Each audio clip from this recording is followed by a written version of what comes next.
O vídeo já vai começar, mas antes, não se esqueça de se inscrever e ativar as notificações. Boa noite, meus irmãos.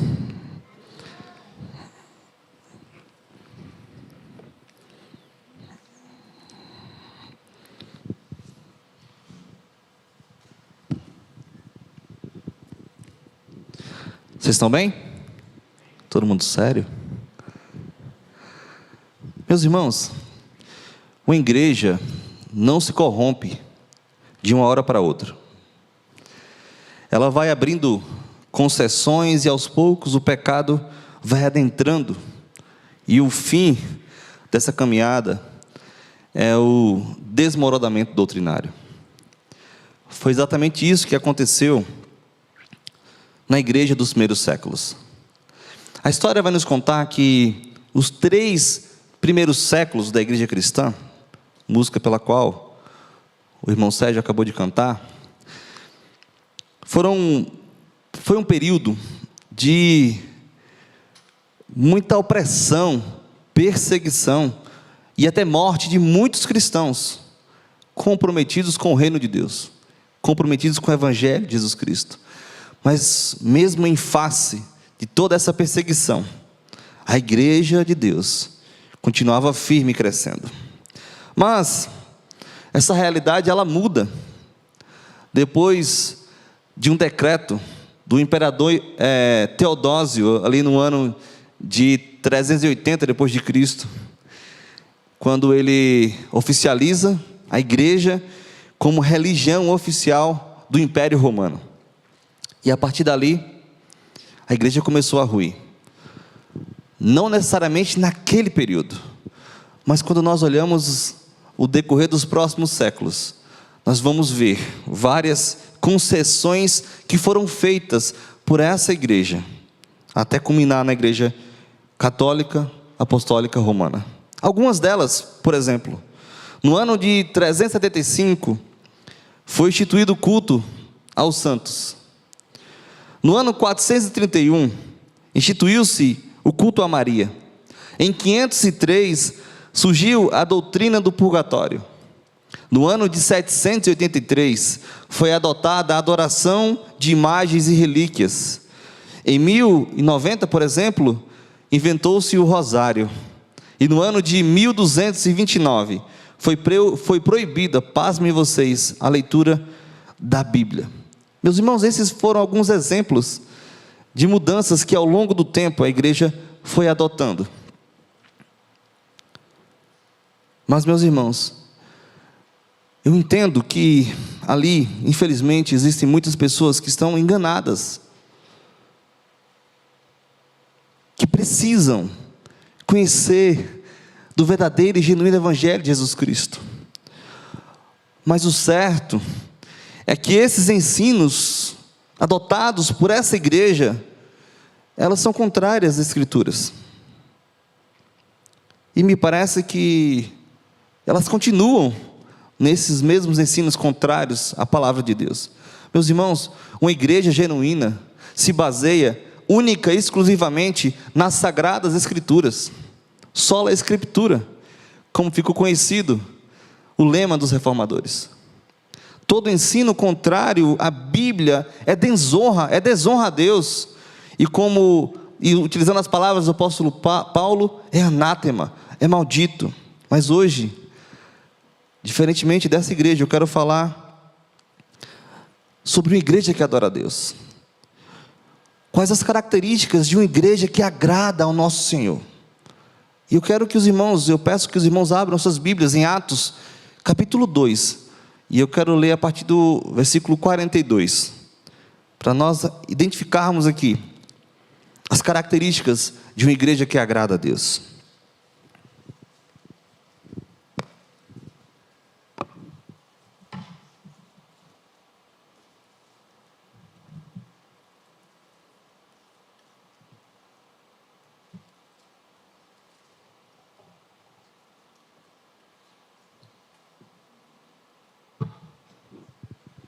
Atos capítulo 2, versículo 42.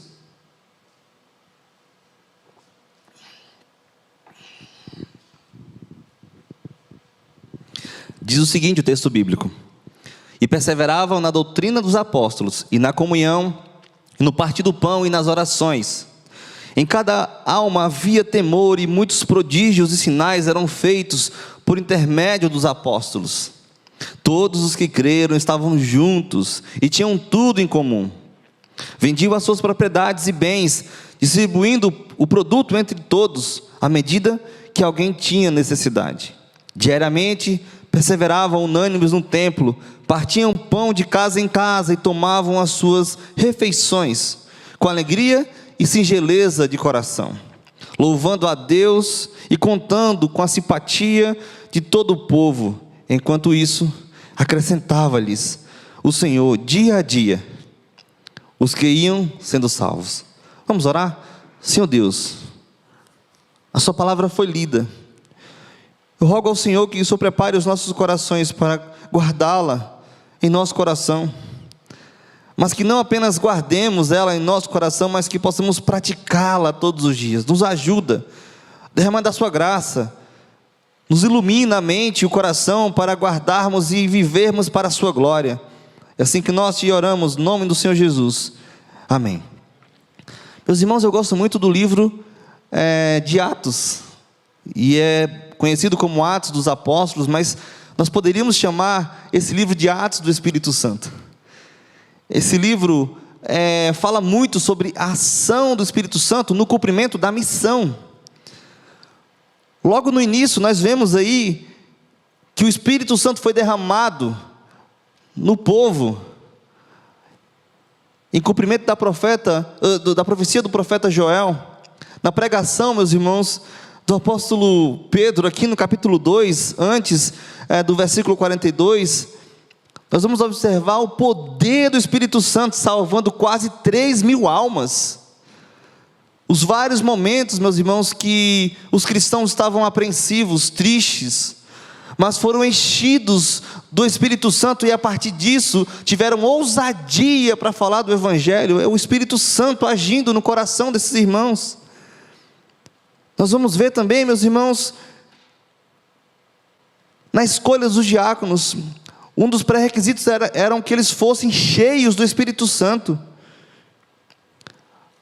Quem não lembra da ação miraculosa do Espírito Santo direcionando Filipe para ir no deserto, falar com o eunuco, evangelizar o eunuco, falar da palavra para aquele homem, na conversão do apóstolo Paulo, a ação do Espírito Santo ali no caminho de Damasco, na salvação dos primeiros gentios, no capítulo 11. Meus irmãos, esse livro está repleto da ação do Espírito Santo no cumprimento da missão, no fortalecimento dos crentes em meio às turbulências da vida. É cheio do Espírito Santo que eles vencem esses momentos.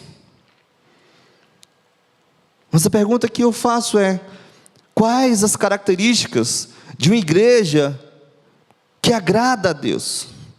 E a primeira delas nós vemos aqui no versículo 42 do capítulo 2.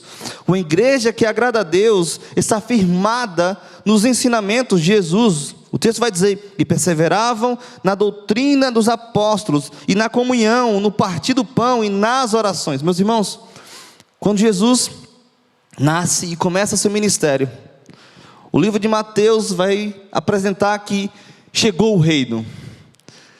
E além do reino, chegou o rei desse reino. Jesus escolhe os seus discípulos.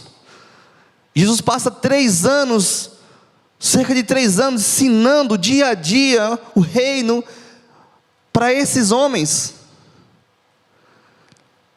E agora, Mateus 28, esse mesmo rei convoca os seus discípulos, os seus servos, para a partir dali, eles também começarem a fazer o mesmo, ensinar o Evangelho, ensinar o reino de Deus. E é exatamente isso que esses apóstolos estão fazendo, meus irmãos. Essa igreja de quase 3.000 homens, foram mulheres e crianças, agora perseveram nos ensinos de Jesus Cristo. Porque os apóstolos falavam o que aprenderam de Jesus, E a partir disso ensinavam aquelas pessoas, aqueles homens, aquela igreja. Uma igreja que agrada a Deus.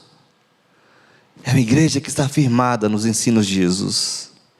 E esse versículo aqui, ele resume e descreve a igreja primitiva. Nesse versículo nós percebemos aqui elementos essenciais do discipulado cristão: doutrina dos apóstolos, comunhão, partir do pão, orações.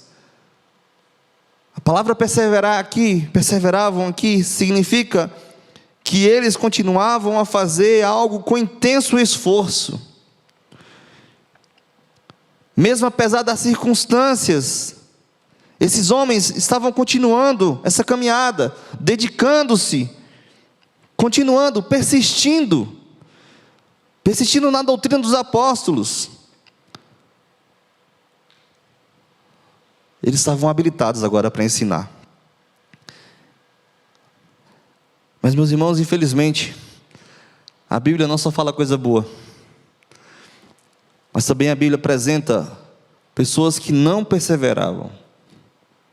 E o primeiro exemplo é o rei Salomão, que nos últimos dias da sua vida começou a fazer concessões que contrariavam a Deus e os seus ensinos, e o povo todo sofreu a consequência. Mas também um pouco mais à frente no livro de Atos, capítulo 5, nós vamos perceber um casal que mentiu ao Espírito Santo. E a sentença desse casal foi a morte. Mas também, quando o apóstolo Paulo estava orientando o Tito como líder deveria ser, ele vai falar sobre alguns homens, alguns judeus, que não perseveraram, que confessavam com a sua boca, mas negavam a Deus com as suas obras. Para um pouco para pensar nos dias de hoje, na nossa vida, como servos de Deus, nós estamos perseverando? Nós estamos nos deixando abater pelas circunstâncias? Nós estamos fazendo concessões para o pecado? Mas aqueles irmãos, a Bíblia nos ensina que perseveravam na doutrina dos apóstolos, e não só na doutrina dos apóstolos, mas perseveravam na comunhão. Comunhão, meus irmãos, é ter em comum. Comunhão é companheirismo manifesto em atos, os efeitos práticos do companheirismo com Deus.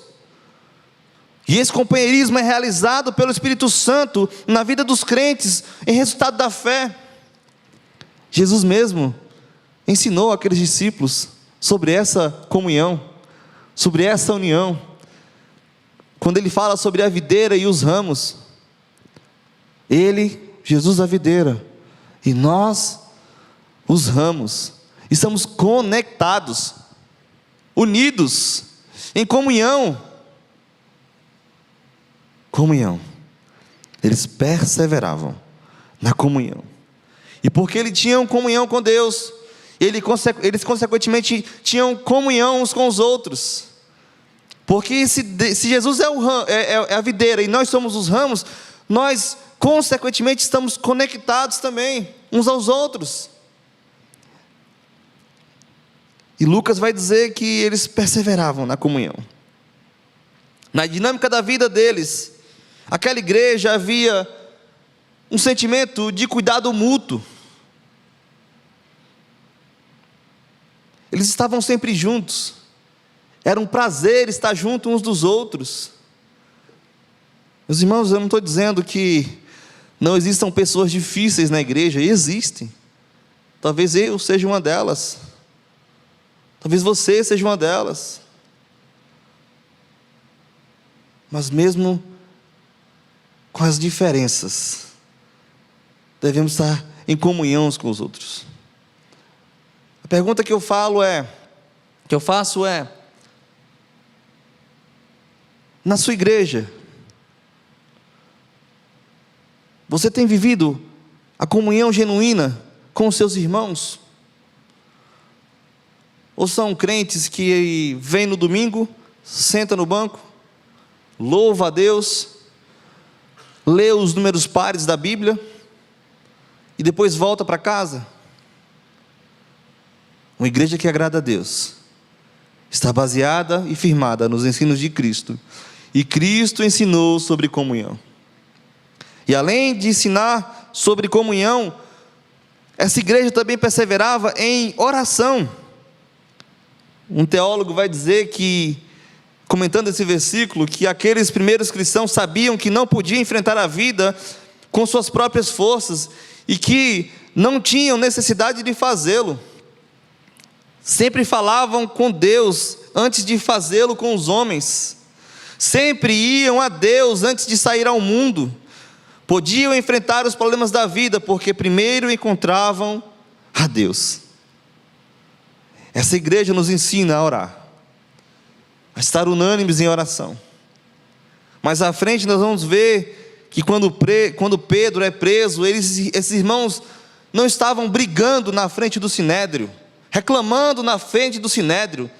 Aquela igreja estava orando. E quando aquela igreja estava orando, Deus se manifestou e tirou Pedro daquele lugar. Meus irmãos, e o texto vai ressaltar que eles estavam juntos, então estavam orando também unânimes, não pelos seus próprios interesses, mas em comunhão com o seu Deus.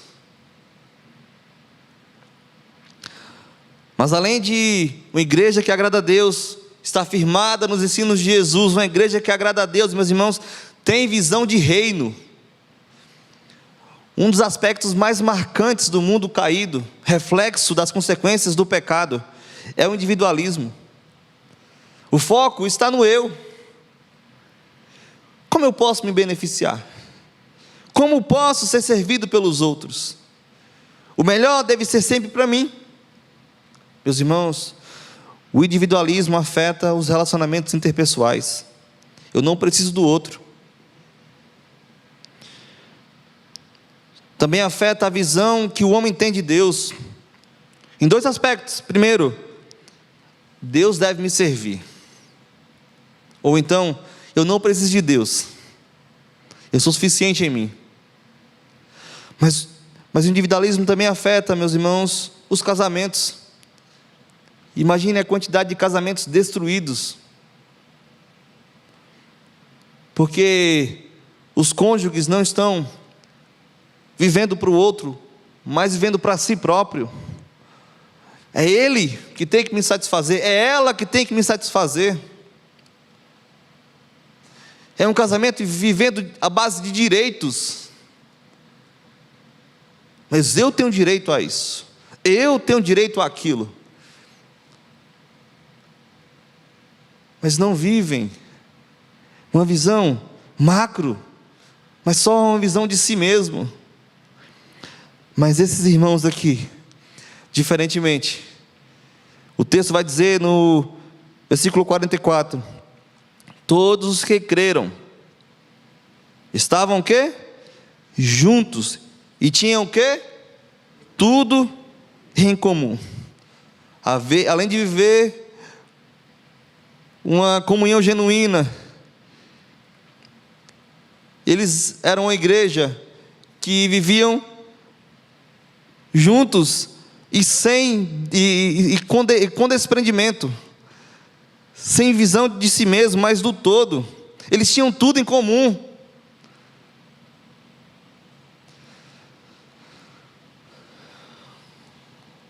Tudo em comum.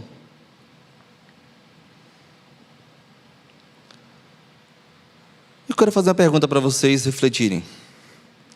Será que realmente nós fazemos o bem?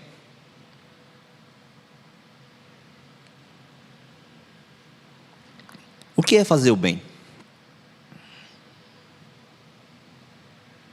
Será que, se fizermos o bem para o outro, e essa ação minha de fazer o bem me prejudicasse, eu continuaria fazendo o bem? Difícil, né? Difícil. Mas aquela igreja, ela tinha visão de reino. Ela não vivia para si e por si, mas vivia um pelos outros. E todos viviam para Deus, firmados em Deus, focados em Deus, glorificando não a si, mas a Deus.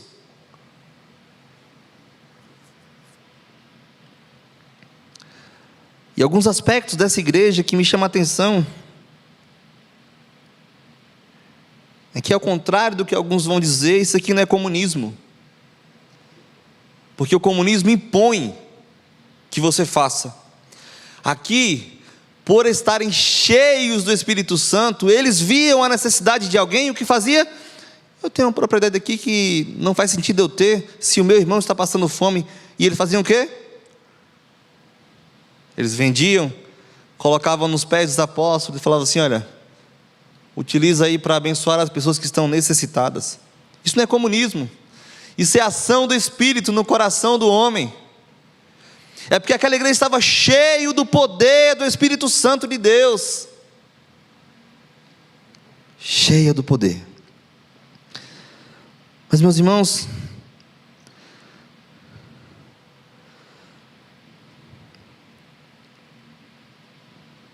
além disso, versículo 43 vai dizer que em cada alma havia temor. E a palavra temor, meus irmãos, significava que aquela igreja tinha reverência, tinha respeito. Era um senso de espanto que enchia o coração dos crentes, porque eles sentiam a proximidade de Deus em sua vida, em seu meio. Temor a Deus. Me faz lembrar da igreja de Laodiceia, quando João escreve o livro de Apocalipse. Aquela igreja se sentia rica e pomposa, mas aos olhos do Senhor era miserável, pobre, cego e nu, segundo o relato do próprio João. Uma igreja que substituiu o poder do Espírito Santo pela aparência, pelo dinheiro, por si.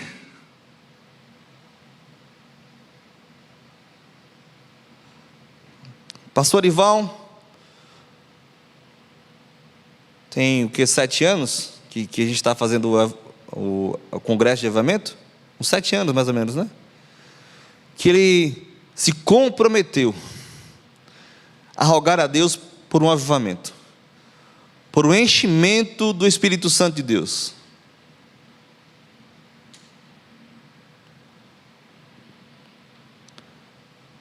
O Espírito Santo de Deus, agindo poderosamente em nosso coração, nos faz ter uma visão macro do reino dele, e trabalha e molda os nossos corações para que possamos ser mais generosos, mais preocupados um com o outro.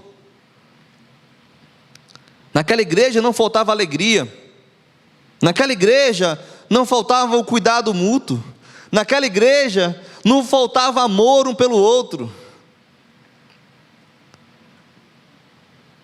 A Bíblia de Genebra vai nos informar que, unidos ao Espírito, os cristãos estavam alertas às necessidades físicas dos outros e voluntariamente contribuíam para satisfazê-las. Mas, meus irmãos, uma igreja que agrada a Deus, além de estar firmada nos ensinos de Jesus, além de estar fixada e tem a visão do reino, uma igreja que agrada a Deus causa impacto positivo onde vive. Naquela igreja, nós podemos observar no versículo 46, que havia harmonia no meio daquelas pessoas, que era demonstrada na convivência, no culto formal, mas também no culto informal, no culto da vida, no dia a dia, no cotidiano de cada um. Eles não se encontravam apenas uma vez por semana, como infelizmente fazem muitos irmãos. Sua convivência era diária, no templo e na casa uns dos outros.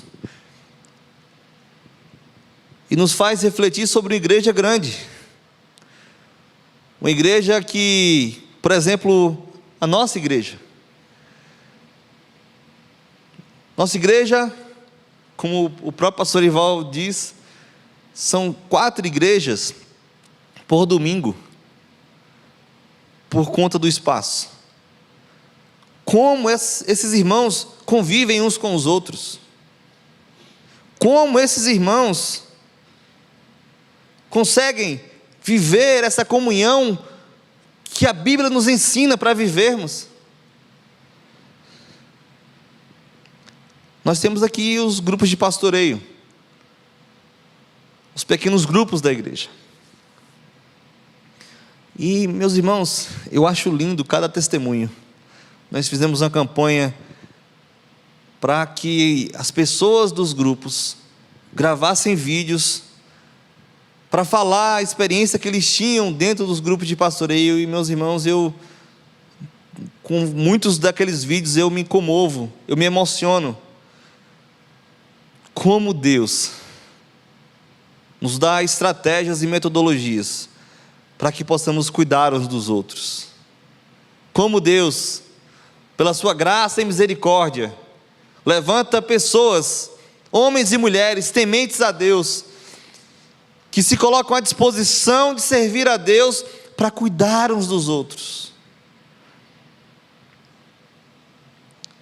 E eu vejo, meus irmãos, a alegria de cada um daqueles irmãos. Eu vejo que existem grupos que, além do cuidado com os membros, é um grupo que evangeliza, que causa impacto onde está. Nós temos grupos que pessoas vão que não são crentes, mas querem aprender da Bíblia. E que bênção eles terem essa oportunidade para conhecer do Evangelho de Cristo Jesus. Essa igreja impactou Jerusalém. Essa igreja impactou aquelas regiões ali. Dá uma olhadinha. Atos capítulo 8.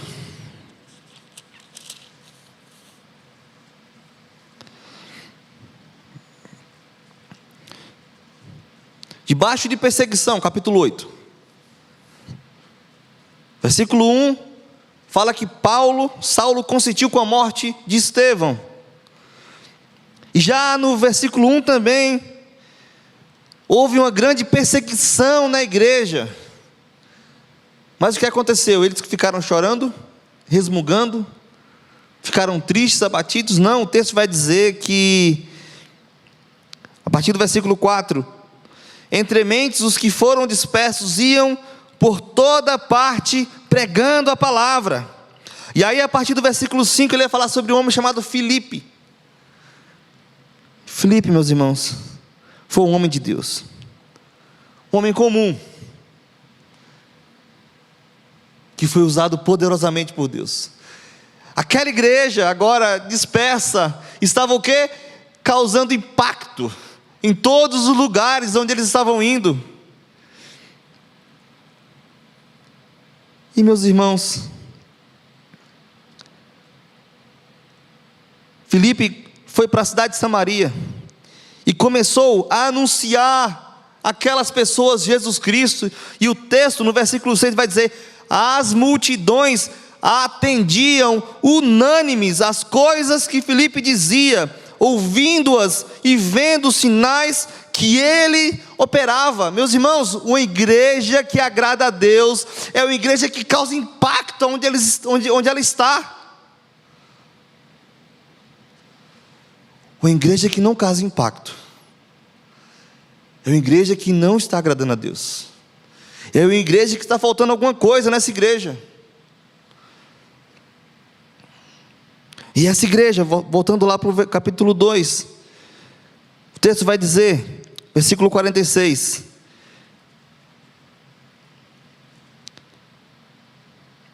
Diariamente perseveravam unânimes no templo, partiam pão de casa em casa e tomavam as suas refeições com alegria e singeleza de coração.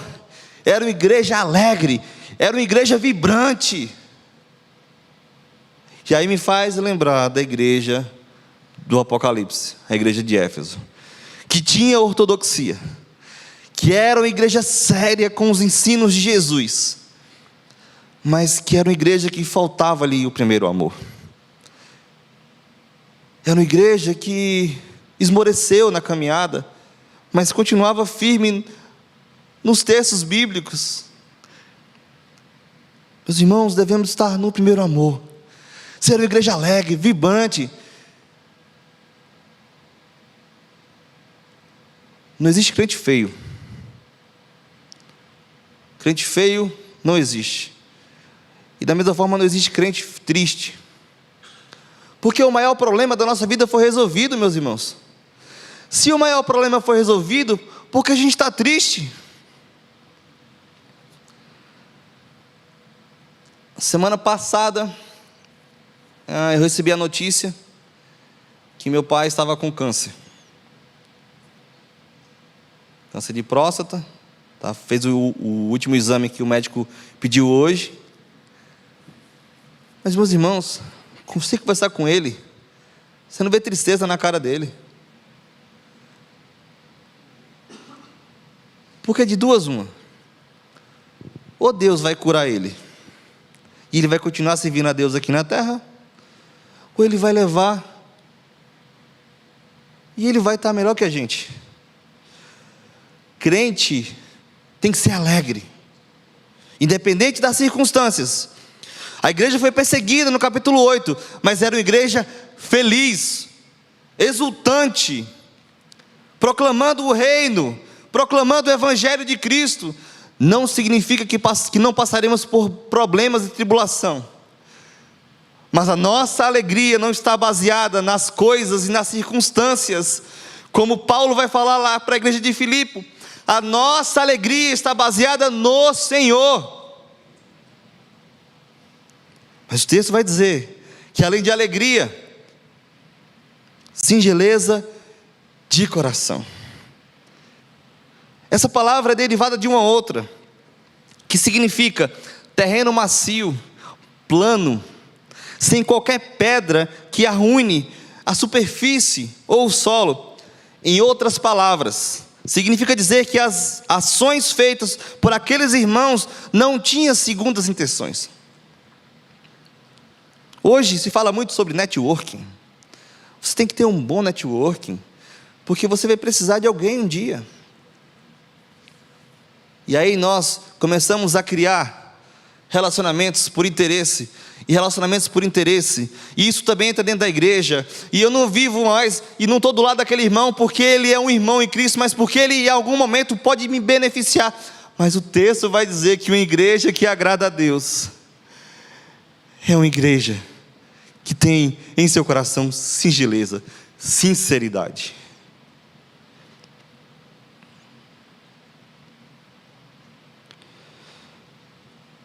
E o texto vai dizer que esses irmãos agora louvando a Deus, eles contavam com a simpatia daquele povo.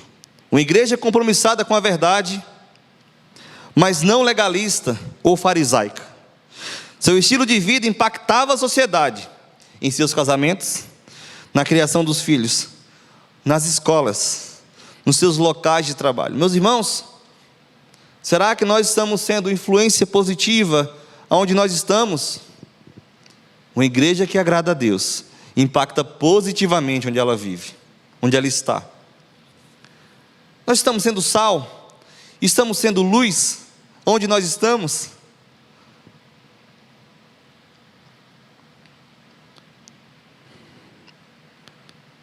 Para concluir, meus irmãos, a igreja de Jerusalém não era uma igreja perfeita, com pessoas perfeitas, mas nela existia algo que devemos buscar todos os dias: a doce presença do Espírito Santo. Uma igreja que agrada a Deus está compromissada com o Evangelho. Ela não vive à parte da sociedade, antes ela é instrumento divino para impactar o contexto em que vive, para que mais pessoas sejam atraídas e que essas pessoas tenham as suas vidas transformadas, porque o Evangelho de Deus é poder, é poder. Então, algumas atitudes que devemos ter: busquemos diariamente o Espírito Santo, não deixemos de buscar. Nossa vida é baseada no Espírito, é por meio do Espírito, não é com nossas próprias forças. Nós não vamos vencer o pecado com nossas próprias forças, mas antes, no Espírito, é pela graça. Mas também que vivamos unidos no amor genuíno uns pelos outros, não por interesse torpe, mas por sinceridade, por singeleza, porque ele é o meu irmão, porque ela é minha irmã, porque juntos louvamos a Deus. E por último, que sejamos testemunhas vivas, não apenas em palavras, mas em ações, do Evangelho transformador de Jesus Cristo. No início da mensagem eu falei sobre uma igreja que se aparta da sã doutrina e abraça ensinos contrários às Escrituras. Não deixe que as modinhas corrompam a boa doutrina. Que possamos vestir o Evangelho, estarmos preparados para ensiná-lo às novas gerações. Deus está convocando pessoas corajosas, que amem o seu reino, que andem debaixo de sua graça e que preguem com ousadia o seu Evangelho. Que Deus nos abençoe.